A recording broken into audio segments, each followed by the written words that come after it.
Hello, fellow educators. It's Teacher Cams. Today, I want to share how I make a quiz like this one using Google Forms. There are actually two ways to access Google Forms. Personally, I usually access Google Forms in the classwork section of the Google Classroom. I click Create, Quiz Assignment, and it will automatically generate a Google form. But you can always go directly to Google Forms and start working on there.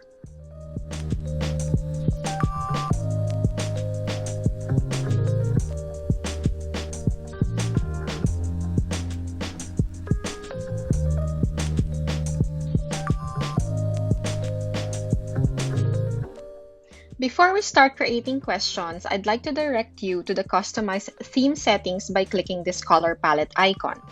This is where you can change the theme color and background color of your Google Quiz form. You can even change the font style from a number of options available by default.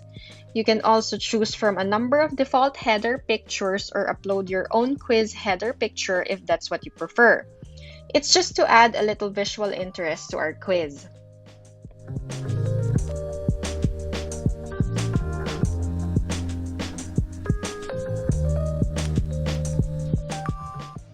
The very first step is to name your quiz so it doesn't get lost in a tangle of file names in your Google Drive.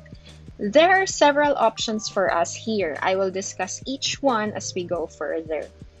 The first question I usually do is the short answer type, where I ask for their full name, which I specifically instruct them to type in their surname first. This is very important for later when we export their scores in Google Sheets.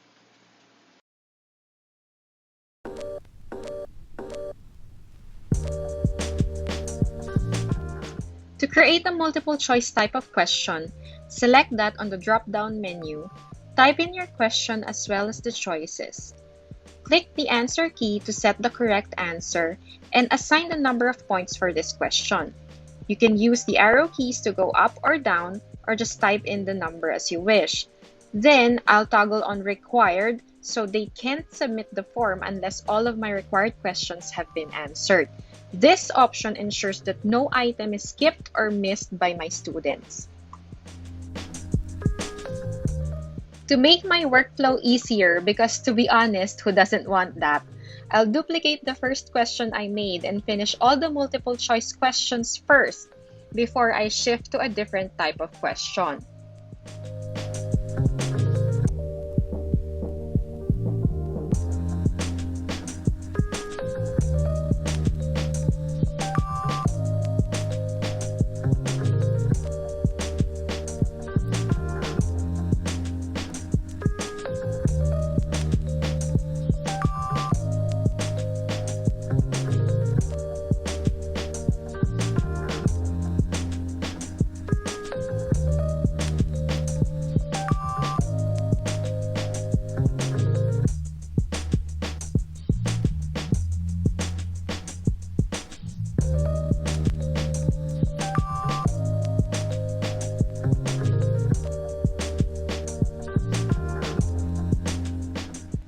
True or false type of question is similar to the multiple choice. I just type in the phrase true or false before the question so that instructions are very clear, and then I will create only two options for them to choose from, which would be true and false.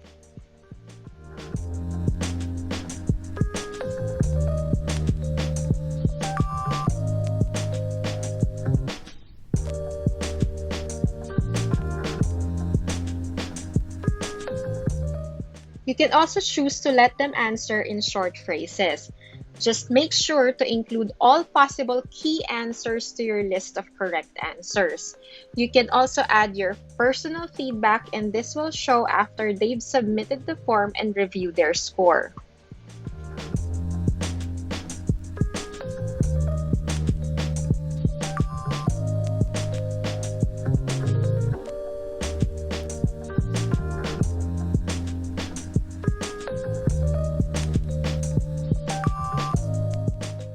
You can track the total points you've been working on so far at the top right just below the color palette icon.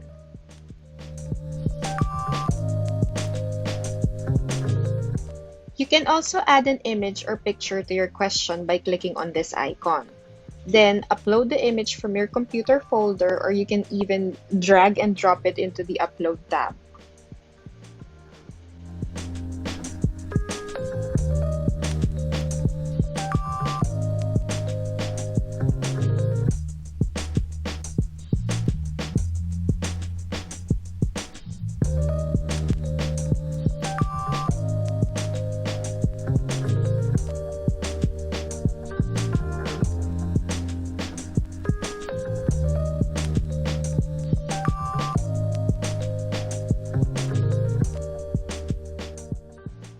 If you wish to change or remove an image from your question, you can do that by clicking on the three-dot menu on the upper left corner of the image.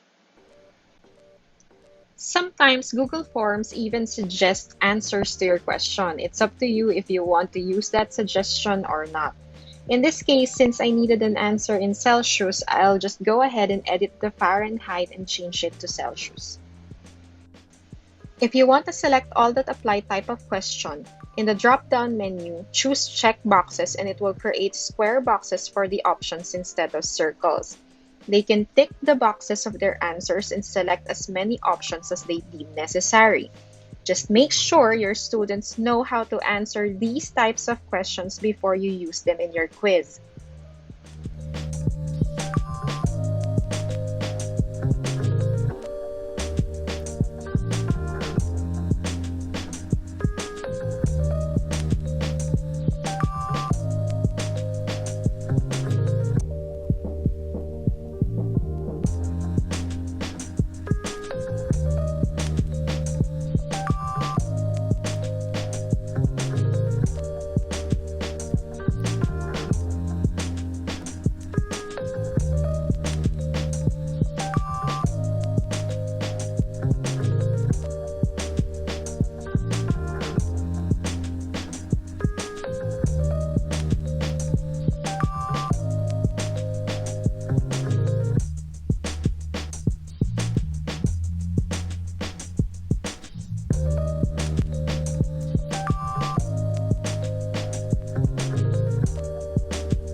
Once you're done with your quiz, you can preview it by clicking on this little eye icon and just go over the entirety of your quiz and make sure everything is good to go.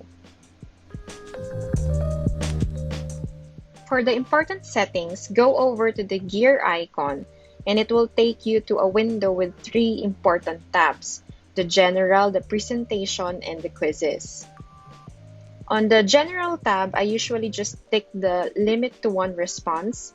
What this does is, after they've submitted the quiz, they can't answer it again. On the Presentation tab, I usually just tick the Show Progress bar. It's up to you if you want the questions shuffled for each student as well, but for me, I don't do that. You can also leave a confirmation message after they've finished the exam, like "Great job for finishing this quiz" or something like that. On the Quizzes tab, I just make sure that the Make This Quiz is toggled on, and then it's up to you if you want the scores released as soon as they finish the quiz. Then at the bottom, you can choose whether the students can see their missed questions, correct answers, and point values. So that's a decision you have to make. Then I'll hit Save. There are several ways to assign this quiz. One is by hitting the Send button, then click the link share icon and copy the link, and then you can share it to your students. But personally, that's not how I do it. I just go to the classwork section of my Google Classroom and then click Add and choose Google Drive. Then I'll click on the quiz that I just did and hit Insert. Then I'll fill in the title and instructions as needed. And on the left side, since I made a quiz that's worth 30 points, I'll just change the 100 to 30 and assign the due date, topic, etc.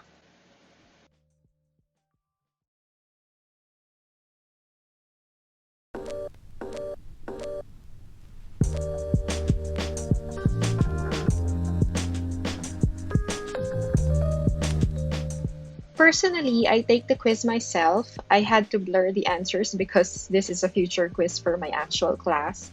So this extra step gives me the student's perspective. So I know what exactly they are looking at. You can skip this step if you want, it's just personal preference.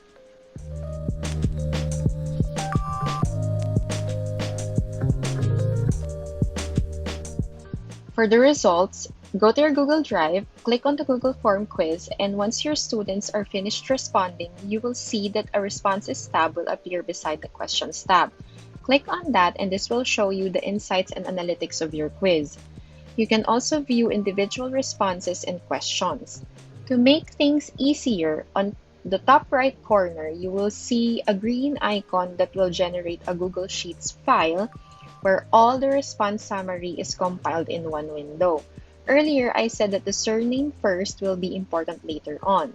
You can highlight the entire sheet, make sure everything is selected, right-click on the highlighted page, click Sort Range, and then sort by column C because that's where the names of my students are. I'll choose A to Z and hit Sort.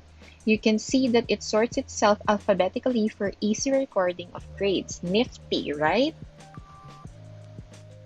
Don't forget to subscribe to my channel and hit like if this video was in any way helpful. I will catch you on the next one. Bye!